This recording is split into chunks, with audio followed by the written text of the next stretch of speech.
Sushmita, congratulations. Thank you, sir. So you got sub-register. Yes, sir, sub-register. ఎన్ని marks వచ్చాయి అనుకుంటున్నారు మీరు? నాకు 231 వచ్చేసి. 231. It's very good score. Expect చేస్తారా 231 మనకి స్కోర్ చెక్ చేసుకున్న తర్వాత? సార్ ఎస్ సార్, చెక్ చేసుకున్నా, బట్ ఫస్ట్ ఆప్షన్ సబ్ రిజిస్టరే పెట్టారు సార్. ఎందుకంటే మా మదర్ ఈస్ డిటి, మా సెకండ్ సిస్టర్ కూడా డెప్యూటీ తహసీల్దార్ సార్, గ్రూప్ 2 లో. సో ఇంట్లో ఇద్దరు ఉన్నారనేసి like we have gone for sub registrar option sir. Very expected service and you might be very happy and family members. Yes, sir. But one regret is couldn't qualify mains of Group 1 and make it to interview, sir. అదొకటి regret sir. ఈ journey ఎలా start చేస్తారు? Your inspiration, మీ పేరు, మీరు ఎక్కడి నుంచి, ఏం చదువుకున్నారు? నా పేరు Sushmita sir, and I did my BTech in electrical and electronics and my masters in National Institute of Fashion Technology. I did my masters in fashion management, sir. And again, I started this preparation. Actually, I prepared for UPSC, sir. Meanwhile, when the state services team, నేను ఇంకా వీటికి కూడా apply చేశాను sir. మా mother main inspiration sir మాకు. మా mother నేను 9th class లో ఉన్నప్పుడు she became deputy tahsildar in group 2, sir. So she was the main inspiration. మా మదరే ఆ సర్కమ్స్టాన్సెస్ తో అంత అచీవ్ చేసినప్పుడు I can't we make it bigger అనిపించింది. ఆ తర్వాత మా సిస్టర్స్ కూడా నాకు ఇన్స్పిరేషన్ సార్. మా ఎల్డర్ సిస్టర్ గ్రూప్ 1 లో డెప్యూటీ సూపరింటెండెంట్ ఆఫ్ పోలీస్ గా సెలెక్ట్ అయ్యారు సార్. పేరు? హర్షిత సార్. ఓకే. ఏ బ్యాచ్ తను? 17 batch sir. 2017 batch. Okay. And మా సెకండ్ సిస్టర్ అదే బ్యాచ్ లో డెప్యూటీ తహసీల్దార్ గా సెలెక్ట్ అయ్యారు సార్. వీటన్నిటికన్నా మించి మా father support sir. Like right no I'm 32 years, but they never forced marriage and all. మా ఫాదర్ ఎప్పుడు ఫస్ట్ కెరీర్ లో సక్సెస్ అయిన తర్వాత వేరే ఆలోచిద్దాం, నువ్వు ఎంతవరకు అన్నా చదువు, I will be there with you అని మా ఫాదర్ చాలా మోటివేషన్ ఇచ్చారు సార్. వీళ్ళు main pillars. But the thing is, నాకు ఎప్పుడు ముందు కూడా గ్రూప్ 2 మెయిన్స్ రాసా కానీ I use to miss it. But ఎప్పుడు సక్సెస్ అయ్యా అంటే I took civic centre and ఆ షెడ్యూల్ బాగా హెల్ప్ అయింది సార్ నాకు. లైక్ హియరింగ్ రిపీటెడ్లీ ఒక 3-4 days నుంచి రిపీటెడ్ ఇదే వింటున్నాను సార్. షెడ్యూల్ ప్రకారం మేము చదివాము, రివిజన్ చేస్తున్నాము, మిస్టేక్స్ చేస్తాము. One more new thing about this is, నేనేం చేశా అంటే ఆ షెడ్యూల్ ని PYQs తో మ్యాప్ చేసుకున్నా సార్. నేనేం చేసేదాన్ని అంటే ఆ సిలబస్ చదివేది అయిపోయిన వెంటనే ఆ PYQs ని రెఫర్ చేసేదాన్ని సార్. ఎక్కడ నుంచి ఎక్కువ అడుగుతున్నాడు, so I use to revise more those areas sir. ఇప్పుడు మనకి మెడివల్ లో తీసుకుంటే ఈ లిటరేచర్ గురించి ఎక్కువ క్వశ్చన్స్ వచ్చేవి సార్, కాకతీయాస్ కానీ విజయనగరం. సో నేను రిపీటెడ్లీ డైలీ రివిజన్ చేసేదాన్ని సార్ ఆ లిటరేచర్ పార్ట్. మళ్ళీ చాలా మంది హిస్టరీలో లాస్ట్ టాపిక్ సీఎంస్ ఒక పార్ట్ ఉంటుంది సార్. ఈ సీఎం ఏం వాళ్ళ టర్మ్ లో ఏం చేశారు అనేది, అది neglected part. But more questions are coming from that part sir, నేను అబ్జర్వ్ చేస్తే PYQs నుంచి. కాబట్టి ఆ టాపిక్ ని కూడా బాగా రివైజ్ చేసుకున్నాను సార్ AP హిస్టరీకి వచ్చేసరికి. మీరు డిమాండ్ ఆఫ్ ద ఎగ్జామ్ పట్టుకున్నారు sir demand of the exam అనేది తెలుసుకున్నారు. అవును sir. Like I map that schedule with PYQs sir. And ప్రతిరోజు సివిక్ సెంటర్ లో ఎగ్జామ్ అయిపోయిన వెంటనే ఏం చేసేదాన్ని అంటే ఆ పేపర్ ని వెంటనే కీ చెక్ చేసుకునేదాన్ని సార్. నేను ఎక్కడ మిస్టేక్ వెళ్తున్నా, నేను చదివింది నేను ఎక్కడ రాంగ్ గా రిమెంబర్ చేసుకుంటున్నా, ఎక్కడ నాకు కాన్ఫిడెన్స్ ఉండట్లేదు కాన్సెప్ట్ పైన అని తెలియడానికి I use to check the key and note down my mistakes sir. అవి పదే పదే చూసేదాన్ని ఆ మిస్టేక్స్ ని. ఎందుకంటే ఆ మిస్టేక్ ని నేను ఎగ్జామ్ లో రిపీట్ చేయకూడదు అనుకున్నాను. నేను ఎప్పుడు అంటే ఒకటి అనుకునేదాన్ని సార్, ఈ టెస్ట్ సిరీస్ లో నేను టాపర్ రాకూడదు, టాపర్ వస్తే నా మిస్టేక్స్ నాకు అర్థం అవ్వవు, I should get least score, అప్పుడే నాకు ఇక్కడ మిస్టేక్స్ అర్థమయ్యి గుర్తుండిపోతాయి అని అదొక ప్రాక్టీస్ చేసేదాన్ని సార్. ఇంకొకటి ఏంటి అంటే ఒక నా ఫ్రెండ్స్ గ్రూప్ ఆఫ్ ఫ్రెండ్స్ తో నేను AP హిస్టరీ ఎక్కువ డిస్కస్ చేసేదాన్ని సార్. అంటే మేము ఒక కాన్సెప్ట్ అనుకునే వాళ్ళం సార్, శాతవాహనాస్ అంటే ఆ రోజు ఫోన్ లో వీ యూస్ టు లైక్ వాళ్ళు PYQs అడిగితే నేను ఆన్సర్ చేయడము, నేను అడిగితే వాళ్ళు ఆన్సర్ చేయడం, అట్లా హిస్టరీ మొత్తం అట్లా రివైజ్ చేసుకోవడంతో బాగా హెల్ప్ అయింది. And one more thing I want to say, science and tech book of civic centre sir. నేను సైన్స్ అండ్ టెక్ కి ఆ బుక్ తప్ప ఏం చదవలేదు సార్, అది plus current affairs. More than enough కదా? ఎస్ సార్, ఎందుకంటే ఆ సైన్స్ అండ్ టెక్ బుక్ చాలా బాగా రాశారు sir according to the syllabus. నేను జస్ట్ ఆ బుక్ చదివి కరెంట్ అఫైర్స్ చదివా సార్ అంతే. It help me a lot. అందరూ వేరే వేరే బుక్స్ చెప్తే నేను చాలా మంది మా ఫ్రెండ్స్ కూడా సజెస్ట్ చేశాను సార్, సివిక్ సెంటర్ ది చదవండి, it's enough for science and technology. అవును, ఆ బుక్ మనకి సిలబస్ కొద్దిగా డైనమిక్ ఇచ్చినా కూడా మనం ఏం చేస్తామంటే డైనమిక్ పార్ట్ కవర్ చేస్తూ స్టాటిక్ కొద్దిగా లిమిటెడ్ గా చేస్తాము. ఎందుకంటే ముందు ఇచ్చిన షెడ్యూల్ ప్రకారం చాలా టైట్ షెడ్యూల్ యాక్చువల్గా అప్పుడు. నేను 80 days ది జాయిన్ అయ్యా సార్, అది బాగుంది. So very happy Sushmita. మీరు లాస్ట్ టైం నేను ఒకసారి నైట్ మెసేజ్ చేస్తున్నారు కదా, ఐ వాజ్ అవును sir. Scrolling down, I saw your messages. So it was very happy that no you selected it to the service. Thank you so much sir. Like major credit I give to that test series what I practice. అంటే మా friends లో నేను చూసిన mistakes ఏంటంటే వాళ్ళందరూ నా syllabus మొత్తం అయిపోయాక ఎగ్జామ్ రాద్దాం అనుకుంటారు sir, but yes it's not the exact. Case. మనము ఎగ్జామ్స్ రాస్తే మన ఎగ్జామ్ లో మన మైండ్ ఎలా వర్క్ అవుతుంది అనేది అర్థం అవుతుంది సార్. బేసిక్ థింగ్, మనం ఎగ్జామ్ లో how our mind will function under that stressful situation అనేది అర్థమైపోతుంది సార్ ఈ టెస్ట్ సిరీస్ రాస్తే. మిస్ అవ్వకుండా రాస్తారు కదా ఎగ్జామ్స్. ఒక్క ఎగ్జామ్ కూడా మిస్ అవ్వలేదు సార్ నేను. 80 days లాస్ట్ డే వరకు ప్రతి టెస్ట్ రాసేసాను. ఇంకా తెలియదు, లైక్ ఒక్క టెస్ట్ కూడా నేను మిస్ కాలేదు. That's what help me, that discipline sir. మనం కూడా క్యాన్సిల్ చేసేవాళ్ళం కాదు. అవును సార్, నేను అందరికీ అదే చెప్పేదాన్ని సార్. వేరే టెస్ట్ సిరీస్ బాగుంది అంటే నేను ఒకటే చెప్పేదాన్ని సార్, వేరే టెస్ట్ సిరీస్ లో మైట్ బి మీకు క్వశ్చన్స్ వస్తాయేమో, బట్ ఆ డిసిప్లిన్ ఫాలో అయ్యేది ఓన్లీ సివిక్ సెంటర్ వాళ్ళు ఫాలో అవుతారు. మిగతా వాళ్ళు ఈరోజు ఎగ్జామ్ అంటారు, కండక్ట్ చేయట్లేదు అంటారు, బట్ వీళ్ళు మాత్రం స్కెడ్యూల్ ఇస్తే ఫాలో అవుతారని నేను చాలా మందికి చెప్పాను సార్. షెడ్యూల్ ఇస్తే there is no second thought. అవును సార్. ఒకవేళ షెడ్యూల్ ఆ రోజు హాలిడే ఉన్నా కానీ అది మనం హాలిడే ఇచ్చామంటే స్టూడెంట్ ని డిమోటివేట్ చేసినట్టు అవుతుంది. అవును వాళ్ళకి sir. Holiday is their success day అని నేను ఎప్పుడు చెప్తూ ఉంటాను. సో అదే నిజంగా వాళ్ళకి హాలిడే అంటే వాళ్ళ సర్వీస్ వచ్చిన రోజు, ఆ రోజు celebration day is there holiday. Definitely sir. And నాకు గుర్తుంది సార్, గ్రూప్ 1 టెస్ట్ సిరీస్ కూడా మేము ఉగాది రోజు కూడా రాసాం సార్ ఎగ్జామ్, నాకు గుర్తుంది. ఉంటుంది.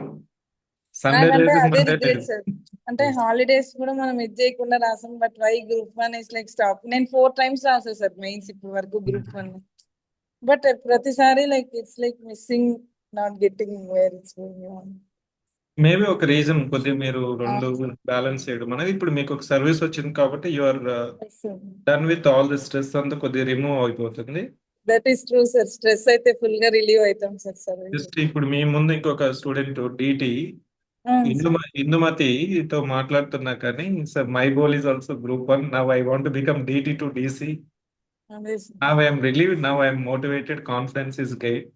Yes, sir. That confidence we get is completely different, sir. After selecting in that service, మన మీద మన కాన్ఫిడెన్స్ ఇంప్రూవ్ అవుతుంది sir. 230 out of 300 is 300. Easy. Sir అందరూ చాలా మంది నాకు before the day of exam మేము చాలా స్ట్రెస్ఫుల్ ఫీల్ అయ్యాం అది చెప్పారు సార్. నాకైతే కంప్లీట్ కాన్ఫిడెన్స్ ఉంది sir. Because of that schedule నేను కంప్లీట్ సిలబస్ ను ఒకసారి ఒక రీడింగ్ అయితే ఇచ్చాను సార్. మీరు ఇచ్చిన సివిక్ సెంటర్ స్కెడ్యూల్ వల్ల నేను టచ్ చేయని టాపిక్ అంటూ ఏది లేదు అనకుండా అయిపోయింది సార్. కంప్లీట్ అన్ని టాపిక్స్ కవర్ చేశాను. సో ఎగ్జామ్ ముందు రోజు మాకు ఆ భయం అనేది లేదు సార్. మొత్తం అంత కవర్ చేయడంతో ఆ భయం లేదు. ప్లస్ ఇంకోటి ఏంటంటే ఆ 2 hours మా ఎగ్జామ్ లో ఫుల్ కంప్లీట్ టైం కూర్చోడానికి అలవాటు పడుతుంది సార్ ఆ stressful time. So all together ఈ అన్ని ఫ్యాక్టర్స్ హెల్ప్ అయ్యి ఈ సక్సెస్ కి దారి తీసాయి సార్. నా 4 మొత్తం మీరు గ్రూప్, మీ మీతో పాటు ముగ్గురు గ్రూప్ 2 ఆఫీసర్స్, మీ సిస్టర్ తో పాటు ఒక group 1 officer. Okay. It's very good achievement and you are all inspiration to many aspirants, upcoming aspirants. ఇక్కడ ఒక 2 క్వశ్చన్స్ ఉన్నాయి, దో కామన్ క్వశ్చన్స్. ఎందుకంటే నేనేం ఫీల్ అవుతానంటే every success story is different, Yes, sir. Every preparation though it's similar, but they follow some fundamentals. మీరు films కి వచ్చినప్పుడు మనకి చాలా అజంప్షన్స్ ఉండేవి. ఎందుకంటే మనకి ఫిలిమ్స్ లో ఎంత కట్ ఆఫ్ ఉంటుంది అనేది తెలియదు. 1:100, 1:15, 1:15 అనేది తెలియదు. కానీ ఫిలిమ్స్ అవ్వకపోతే మెయిన్స్ లేదు కదా. అవును సార్. సో ఫిలిమ్స్ కి వచ్చేటప్పుడు ఎలా మీరు ప్రిపరేషన్ స్టార్ట్ చేస్తారు? నేను ప్రిలిమ్స్ కి ఎప్పుడు ఏం చేసేదాన్ని అంటే sir, basics I will prepare very strong instead of running behind current affairs. నేను ఫస్ట్ బేసిక్ కాన్సెప్ట్స్ ఇప్పుడు హిస్టరీ తీసుకున్నా, జాగ్రఫీ తీసుకున్నా, basics I will be very strong, I will revise everything and I will be prepared sir. ఆ తర్వాతనే I will go with the current affairs. చాలా మంది ఏం చేస్తారంటే they run behind current affairs and leave these basic topics. ఇంకొకటి ఏంటంటే syllabus ని they won't study. Syllabus చూసుకోకుండా వితౌట్ డైరెక్షన్ దే లీవ్. మనం సిలబస్ ని కనుక చూస్తే half of the job will be reduced for us. ఏం చదవాలి ఏం చదవకూడదో తెలుస్తుంది. నేను ప్రిలిమ్స్ కూడా అంతే సార్, ఎక్స్టెన్సివ్ గా ఐ రోట్ టెస్ట్ సిరీస్. నేను అప్పుడు ప్రిలిమ్స్ కి లీవ్ పెట్టలేదు sir. I was working as assistant professor for MBA students sir. నేను టీచ్ చేసేదాన్ని. Just 1 week before the prelims I took leave. నేను అప్పుడు కూడా టెస్ట్ సిరీస్ రాసే క్రాక్ చేసేసారు. ప్రిలిమ్స్ కూడా టెస్ట్ సిరీస్ రాసాను. And at the same time prelims కి ఎప్పుడు ఒక టార్గెట్ పెట్టుకునేదాన్ని సార్. 100+ ఉంటే no need to rely on any of the cutoff predictions. Definitely straight away we can prepare for the mains. ఆ target పెట్టుకునేదాన్ని sir prelims. Mains లో ప్రతి mark important. Yes sir, prelims లో ప్రతి నేను జస్ట్ 100+ అనుకునేదాన్ని సార్. 100+ మనం టార్గెట్ చేస్తే definitely we can be in prelims sir, no doubt for that. And ఇది బేసిక్ స్ట్రాంగ్ ఉన్నామంటే కరెంట్ అఫైర్స్ అడిగినా కూడా we can answer that question sir prelims లో. ఇంకోటి మెయిన్స్ వచ్చిన తర్వాత ఇక్కడ కన్ఫ్యూజన్ ఏంటంటే 300 మార్క్స్ లో ప్రతి మార్కు రావాలి, ప్రతి పాయింట్ చదవాలి, ప్రతి సబ్ పాయింట్ చదవాలనేసి they gather lot of material, all the material, available material, latest material, ఎవరి మెటీరియల్. నేను చదువుతుంటాను, పక్క స్టూడెంట్ ఫ్రెండ్ వేరే చదువుతుంటాడు, దాంట్లో నుంచి వస్తుందేమో, దాంట్లో వస్తుంది అనేసి ఒక భయము. How you manage that source, limiting the sources? Sir I limited my sources like very small. Like నా సోర్సెస్ ఏపీ హిస్టరీకి అయితే జోగి నాయుడు బుక్ చదివా సార్. జోగి నాయుడు కూడా like completely I didn't refer. కొన్ని టాపిక్స్ చాలా ఎగ్జాస్టివ్ గా ఉండేవి, నాకు అవి మగప్ చేయడానికి అవ్వలేనప్పుడు ఇంకొకరు డిటి వాళ్ళు సెలెక్ట్ అయ్యారు సార్. క్రాంతి కుమార్ అని వాళ్ళ 3 ఫ్రెండ్స్ ఒక బుక్ రాశారు సార్ ఏపీ హిస్టరీ. అందులో సమరీస్ చాలా కన్సైజ్ గా ఉండేవి సార్. ఆ రెండు మించి నేను ఇంకెక్కడికి వెళ్ళలేదు సార్ ఏపీ హిస్టరీ. ఇంకొక సోర్స్ ఏంటంటే మన గవర్నమెంట్ ది ఒక బుక్ రిలీజ్ అయింది సార్ డిగ్రీ వాళ్ళకి, ఇంగ్లీష్ మీడియం లో బైలింగ్వల్ బుక్ సార్ ఏపీ హిస్టరీది. అందులో ఎంసీక్యూ సాల్వ్ చేసేదాన్ని sir. Rather than reading the content I use to solve MCQs in that book, మన తెలుగు అకాడమీ బుక్ లో.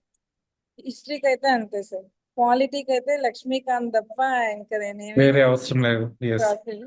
ఇంకొకటి పాలిటిక్ నాకు హెల్ప్ ఏమైందంటే సార్, నెమోనిక్స్ డాడీ అనేసి ఐపీఎస్ చైతన్య మేడం అనేసి వాళ్ళు ఒక ఈ బుక్ రిలీజ్ చేశారు సార్. ఆ బుక్ రివిజన్ కి చాలా హెల్ప్ అయింది సార్. ఈజీగా మనం ఎట్లా గుర్తుపెట్టుకోవచ్చు ఆర్టికల్స్ అది. సో పాలిటిక్ అది అయిపోయింది. ఎకానమిక్ అయితే నేను నాకు basic concept I was strong. So నేను ఇంకా ఎకనామిక్ సర్వే, బడ్జెట్, ఈ రెండుకు మించి ఐ నెవర్ లైక్ ఎక్కడ ఇంకా వేరేది ఏం చదవలేదు సార్. సరిపోతుంది. AP and India budget survey. And అంతే సార్. ఆ రెండు వాటిలో కూడా కొన్ని చాప్టర్స్ నేను ఫోకస్ చేసి చదివా సార్. ఒకటి ఫస్ట్ చాప్టర్ జీడిపి అవన్నీ ఉంటాయి కదండి సార్, మ్యాక్రో ఎకనామిక్ ఇండికేటర్స్. ఆ చాప్టర్ నుంచి definitely bit will come because PYQs చూసిన తర్వాత నాకు అర్థమైంది. అగ్రికల్చర్ చాప్టర్ మంచిగా ఫోకస్ చేసి చదివా సార్ అగ్రికల్చర్. ఇంకొకటి ఎడ్యుకేషన్, ఇంకా మనకి ఇన్ఫ్రాస్ట్రక్చర్ పార్ట్, అవి కొంచెం ఎక్కువ ఫోకస్ ఇచ్చి చదివాను సార్. మళ్ళీ పాలసీస్ సార్, పాలసీ డాక్యుమెంట్స్ మనకి రిలీజ్ చేశారు కదా సార్ గవర్నమెంట్, అవి అంతే సార్. ఎకానమీకి ఇంకా దానికి మించి ఏం చేయలేదు సార్. ఇంకా ఎన్విరాన్మెంట్ కి వచ్చేసరికి నేను పిఎంఎఫ్ ఐఏఎస్ వాళ్ళ బుక్ చదివాను సార్, అంతకు మించి ఇంకేం చదవలేదు. Science and tech civic center book sir. These are my sources. ఒక 2 టైమ్స్ చదువుంటారు ఈ బుక్స్? అంతే సార్, వాటినే రివిజన్ అంతే. నేను ఎక్స్ట్రా సోర్స్ ఎవరైనా చెప్పినా I didn't refer that extra source. మళ్ళీ ఇవి చదవడం అనేది ఒక ఆస్పెక్ట్. మీరు ఇంత ముందుగానే చెప్పారు 80 days ప్లాన్ లో ప్రతిరోజు మిస్ అవ్వకుండా రాస్తారు అనేసి. ఎగ్జామ్ అయిన తర్వాత మళ్ళీ చూసుకునే వాళ్ళకి ఎక్స్ప్లెనేషన్ వెంటనే సార్ అదే మినిట్ రూమ్ కి వెళ్ళగానే ఫస్ట్ చేసే పని checking of the key and writing down my mistakes, where did I go wrong. దానివల్ల మనకి ఏమో అవుట్కమ్ వస్తుంది? మనం ఎక్కడ మిస్టేక్స్ చేస్తున్నాం, ఎక్కడ మనకు కాన్సెప్చువల్ క్లారిటీ లేదు అనేది అర్థమవుతుంది సార్. సో బుక్ చదవడం వల్ల కొంత మనకు తెలుస్తుంది, కానీ ఎగ్జామ్ రాసినప్పుడే అవును సార్. మనకి బుక్ లో ఉన్నది అప్లికేషన్ మనం చేయగలుగుతున్నామా లేదా. అవును sir. When we are scoring less means our conceptual clarity in that subject is less అని అర్థం. అంటే మెయిన్ గా ఇప్పుడు మనకి వీటిలో నెగిటివ్ మార్కింగ్ ఉంటుంది సార్. నెగిటివ్ అవును సార్. మార్కింగ్ లో మనం కాన్ఫిడెంట్ గా if you want to keep that answer, మనకు కంప్లీట్ క్లారిటీ ఉండాలి సార్ ఆ కాన్సెప్ట్ మీద. Otherwise we can't put answer like confidently మనం టిక్ చేయలేము సార్. నేను ఇక్కడ మీతో మాట్లాడుతున్నా చాలా ఈ జస్ట్ పర్టికులర్ గా 1 or 2 చూసుకున్న తర్వాత ఇంకొక మోటివేషన్ ఏమొచ్చిందంటే, ఒక గ్రూప్ 2 తీసుకున్నాం అనుకో, మెయిన్స్ లో మనకు 2 పేపర్లు ఉన్నాయి, మొత్తం 300 క్వశ్చన్స్ ఉన్నాయి. వాళ్ళకంతా ఒక 10,000 క్వశ్చన్స్ కాన్సెప్చువల్ క్లారిటీ అంటే రిపీట్ చేస్తుంటారు చూసారు అప్కమింగ్ వాళ్ళకంతా. అవును సార్.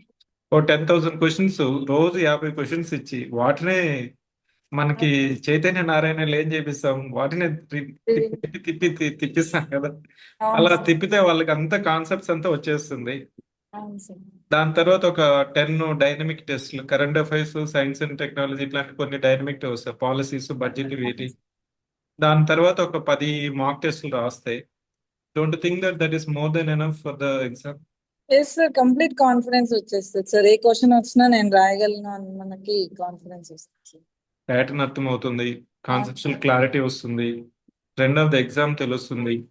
అవును అతను సార్. ఏం చదివినా, ఏ బుక్ చదివినా, ఇప్పుడు మీరు ఒక బుక్ చదువుంటారు, అవును సార్. ఇంకొక అతను ఇంకొక బుక్ చదివి ఉండొచ్చు, ఎన్విరాన్మెంట్ కి, సైన్స్ అండ్ టెక్నాలజీ ఇంకోటి చదివి ఉండొచ్చు. మీరు చెప్పిన బుక్స్ మీ యొక్క మీరు ట్రస్ట్ చేసిన బుక్స్. అవును సార్. కానీ నేను వేరే బుక్ చదివినా కానీ మనల్ని ఇద్దరిని ఫైనల్ ఎగ్జామ్ లో డిస్క్రిమినేట్ చేయదు కదా. చేయొచ్చు సార్. లైక్ ఏ బుక్ లో అయినా కాన్సెప్ట్ ఒకటి. నేను చాలా వరకు మా ఫ్రెండ్స్ లో చూసింది ఏంటంటే ఆ బుక్ లో నుంచి ఎక్కువ ఎగ్జామ్ కి వస్తున్నాయి అట్లా Yes, yes. అనుకుంటారు సార్. నేను ఎప్పుడు అదే చెప్పేదాన్ని సార్, ఏపీఎస్సి ఏ బుక్ తీసుకోదు. ఇన్ అవును. General they will test our concept అంతే. మనం ఏ బుక్ లో నుంచి చదివినా సిలబస్ లో ఉన్న టాపిక్స్ అన్ని కవర్ చేసామా లేదా అన్నది చూసుకోవాలి సార్. సో మీ నెక్స్ట్ అప్కమింగ్ వాళ్ళకి కూడా మీ ద్వారా నేను ఏం చెప్పాలనుకుంటున్నానంటే, మెయిన్ థింగ్స్ ఒక త్రీ ఒక థింగ్స్. 10,000 క్వశ్చన్స్ పెట్టేస్తాం వాళ్ళకి. వాళ్ళకి పెట్టేసి డైలీ వచ్చి 50 క్వశ్చన్స్ రాపిస్తాము. Okay sir. వాటిలో 2 3 సార్లు వాళ్ళు రివిజన్ చేస్తారంటే కాన్సెప్ట్స్ అంతా క్లారిటీ వచ్చేస్తుంది. అవును సార్. మళ్ళీ ఎగ్జామ్ ముందు ఒక డైనమిక్ టెస్ట్లు, కరెంట్ అఫైర్స్, ఎస్ఎన్టీ, ఇట్లాంటి పాలసీస్, స్కీమ్స్, బడ్జెట్, వీటి మీద ఒక స్పెషల్ టెస్ట్లు పెట్టి మళ్ళీ మనము మాక్ టెస్ట్లు పెట్టామంటే అతనికి సోర్సెస్ ఎక్కువ కొట్టేసుకుంటున్నాను. నేను ఏం అబ్జర్వ్ చేస్తున్నానంటే, వాళ్ళు ఏం చెప్తున్నారు సార్, నేను 3 years నుంచి ప్రిపేర్ అవుతున్నా, 5 years నుంచి ప్రిపేర్ అవుతున్నా, ఫిలిమ్స్ అవ్వలేదు, లేకపోతే మెయిన్స్ అవ్వలేదు అంటే నువ్వేం చదువుతున్నావు అనేది ఒకసారి క్వశ్చన్ చేసుకోవాలి. డిమాండ్ ఆఫ్ ద ఎగ్జామ్ తెలియకపోతే నువ్వు మళ్ళీ ఇంకొకసారి వచ్చే నోటిఫికేషన్ వచ్చే ఇంకో 2.5 years అయిపోతుంది ఎగ్జామ్ అయ్యే లోపల. అవును సార్. అవును సార్. అప్పటికంత ఎంత మెంటల్ స్ట్రెస్ ఉంటుంది, ఎంత అయ్యో ప్రెషర్ సార్. ఉంటుంది. So that's too much. So మీరు ఎగ్జామ్ డిమాండ్ పట్టుకున్నారు, మీ ద్వారా నేను చెప్పాలనుకుంటున్నాను. ఇంకా మీకు ఇంకొక కామన్ క్వశ్చన్ ఉంటుంది ఇక్కడ, పర్టికులర్ గా మెయిన్స్, గ్రూప్ 2 మెయిన్స్ లో అయిపోయిన తర్వాత సిపిటి, అవును సార్. Computer proficiency test. మీరు ఐ మీన్ మీకు ఆల్రెడీ ఐడియా ఉందా సిలబస్, మళ్ళీ ఏమైనా ప్రత్యేకంగా ప్రాక్టీస్ లేదు చేస్తారు? సార్, నేను సివిక్ సెంటర్ లో ఎన్రోల్ చేసుకున్నా సార్. అది కూడా సివిక్ సెంటర్ లో తీసుకున్నా సార్ కోర్స్. సిపిటి ప్రాక్టీస్ చేస్తారా? అవును సార్. మ్మ్. ఆ ఎలా సివిక్ సెంటర్ లో ఉపయోగపడి క్లాస్ వినడము, అది ప్రాక్టీస్ చేయడం సార్. సిపిటి. మనం 5 టెస్ట్లు పెట్టామనుకుంటా కదా. అవును సార్. అయితే సిబిటి సిలబస్ మాత్రం భలే పెట్టారు, ప్రాక్టికల్ నాలెడ్జ్. ఐ అవును was sir. Much enjoyed that syllabus. ఎందుకంటే మేము ఇక్కడ మీకు మన ఎగ్జామ్స్ పెట్టేటప్పుడు డిటిపి చాలా ప్రాపర్ గా ఉంటుంది. క్వశ్చన్ పేపర్ అవును. ఎక్స్ప్లెనేషన్ చూస్తే చదవాలనిపిస్తుంది. అవును సార్. ఎందుకు అంటే స్టూడెంట్ కి ప్రాపర్ గా చూసిన వెంటనే నేను చదవాలి మనకు మోటివేషన్. ఎట్లయితే మనము క్లోత్స్ తీసుకున్నప్పుడు డిజైన్ చూస్తామో, డిటిపి కూడా అలానే ఉంటుంది. ఆ సిలబస్ అంతా కన్సల్టేషన్ చేసి మీకు ఒక మంచిగా ఇచ్చాం. చాలా మంది స్టూడెంట్ సరే అదొక ధైర్యం ఇచ్చింది, లేకపోతే అక్కడ డిస్క్వాలిఫై అయితే మళ్ళీ నెక్స్ట్ టైం అనుకోవాలి. అవును సార్. అంటే నాకు ఒకసారి సివిల్స్ లో సీసాట్ ద్వారా పోయింది సార్. అప్పటి నుంచి నేనైతే ఏ చిన్నదాన్ని నెగ్లెక్ట్ చేయను సార్. నాకు అది వచ్చినా ఐ ప్రాక్టీస్ ఇట్ అనుకో. సిపిటి లో నాకు అర్థమైంది ఏంటంటే ఆ బేసిక్ కాన్సెప్ట్ అందరికీ తెలిసి ఉంటుంది సార్. మనం ఎంత ఫాస్ట్ గా చేస్తాం అనేది ఇంపార్టెంట్ సార్ అక్కడ ఎగ్జామ్ లో. సో దానికి practice is important for CPT. అంటే డాక్యుమెంట్స్ చేయడం, పీపీటీ చేయడం అందరికి వచ్చు సార్, బట్ అది ఫాస్ట్ గా చేయగలగాలి సార్. ప్రాక్టీస్ ప్రాక్టీస్ అవును. చేస్తే వచ్చేసి. సో కొత్త ఆస్పిరెంట్స్ కి మీరు ఇచ్చే సలహా ఏంటి, ఎలా స్టార్ట్ చేయాలంటారు వాళ్ళు? నేను ఇచ్చే సలహా అయితే సిలబస్ సార్. ఆ సిలబస్ తో పాటు ఇలాంటి టెస్ట్ సిరీస్ వాళ్ళు ఇచ్చే ఒక మైక్రో ప్లానింగ్, దాన్ని మనం పీవైక్యూస్ తో మ్యాప్ చేసుకొని ఎగ్జామ్ పల్స్ తెలుసుకొని రిపీటెడ్ రివిజన్స్ చేసి సోర్సెస్ చాలా తక్కువకి లిమిట్ అయితే definitely they see the success. Exams practice చేయాలి, మోస్ట్ ఇంపార్టెంట్. ఇంకా రిపీట్ అయ్యేస్ అంటే మొన్న ఇప్పుడు మీతో పాటు సిపిటికి అటెండ్ అయిన వాళ్ళు ఏదో అవును 1 or 2 marks లో సర్వీస్ మిస్ అయిన వాళ్ళు ఎట్లయితే వచ్చిన వాళ్ళకి ఎంత ఉత్సాహం సంతోషం ఉంటుందో రాని వాళ్ళకి కూడా మెయిన్స్ రాసిన వాళ్ళకి కూడా ఒక డిసప్పాయింట్మెంట్ ఉంటుంది. దాని నుంచి వాళ్ళు ఎలా బయటికి రావాలి, మళ్ళీ ఎలా రీస్టార్ట్ చేయాలి? Sir, disappointment every one has to go through. It is face, we should face it. నేను కూడా చాలా failures I face. But the thing is, ఆ టైంలో వేరే వాళ్ళు ఎన్ని చెప్పినా మన మీద మనకు సెల్ఫ్ కాన్ఫిడెన్స్ ఉండాలి సార్. మనం ఏమనుకోవాలి అంటే, నేను ప్రిలిమ్స్ లో వెళ్ళిపోలేదు, ఇంత దూరం వరకు వచ్చా అంటే I'm the strong contender for this exam. So next time, just కొంచెం push is needed from my side. Minor changes are required in my preparation or else my time management. మన మిస్టేక్స్ మనం identify చేసుకోగలిగి fast గా revert back అయిపోయి వచ్చేస్తే definitely they see the success. ఇంకొక point add చేయాలనుకుంటున్నాను. కొంతమంది జడ్జి చేస్తూ ఉంటారు. అవును సార్, దట్ ఈస్. ఆ అదే సార్ జడ్జి అన్న, చేయడం సెల్ఫ్ వల్ల కాన్ఫిడెన్స్ అంటున్నాను. నెగిటివిటీ ఎక్కువ అయిపోతూ ఉంటుంది. టెస్ట్ రాసినప్పుడు కూడా అతను ఒక నెగిటివ్ లో అరే ఈ విధంగా టెస్ట్ ఇయ్యడం అంటాడు, ఈ విధంగా పెట్టరు, ఆ విధంగా పెట్టరు, ఇలా ఇస్తారు అలా ఇస్తారు అని అతనే ఆ ఒక డిసైడింగ్ లో వెళ్ళిపోయేసి లాస్ట్ కి వచ్చే ఎగ్జామ్స్ రాయడు. అవును సార్, అవును సార్. ఫీజు కడతాడు, 4-5 టెస్టులు రాస్తాడు. మెనీ స్టూడెంట్స్ నేను అవును సార్, టెస్ట్ చూస్తుంది, ఫస్ట్ ఒక ఫ్యూ రాసినప్పుడు రాస్తుంటారు, మళ్ళీ ఎందుకు ఎగ్జామ్స్ రాయట్లేదు మీరు అంటే అతను చెప్పేది ఏంటంటే సిలబస్ అవ్వట్లేదు, రివిజన్ అవ్వట్లేదు. ఇంకొక రీజన్ ఏంటంటే అసలు ఈ విధంగా ఎందుకు ఇస్తారు సార్ క్వశ్చన్లు, మీరు యూపీఎస్సీ లాగా పెడుతున్నారు, ఏబిపిఎస్ వాళ్ళు డైరెక్ట్ క్వశ్చన్లు ఇస్తారు అంటాడు. వాళ్ళకి ఏం చెప్పాలనుకుంటున్నారు? Whether that mind set is right mind set, they need to change. Sir, ఇప్పుడు కాన్సెప్ట్ క్లారిటీగా ఉన్నప్పుడు క్వశ్చన్ అనేది ఎలా అడిగినా మనం ఆన్సర్ చేయగలగాలి sir. When we're good at basics, మనం ఆ క్వశ్చన్ డిఫికల్టీ మనకు అర్థం కూడా అవ్వదు, అది డిఫికల్ట్ గా ఉంది క్వశ్చన్ అని. ఎలా తిప్పించినా we should be able to answer that question. నేనైతే అంటా sir, we should not expect that easy thing from the examiner. వాళ్ళు క్వశ్చన్ పేపర్ ఈజీగా ఇస్తే అందరూ సక్సెస్ అయిపోతారు కదా సార్. ఫిల్టర్ చేయాలంటే that toughness should be there. మనకు కూడా సాటిస్ఫాక్షన్ ఉండదు కదండి సార్. మనం అంత ఈజీ ఎగ్జామ్ రాసి అయ్యాము అంటే we won't be having that satisfaction. Concept మీద క్లారిటీ ఉంటే అది పేపర్ యూపీఎస్సీ కాదు సార్, దానికన్నా టఫ్ లెవెల్ అడిగినా కూడా we can answer that thing అని నేను బిలీవ్ చేస్తాను.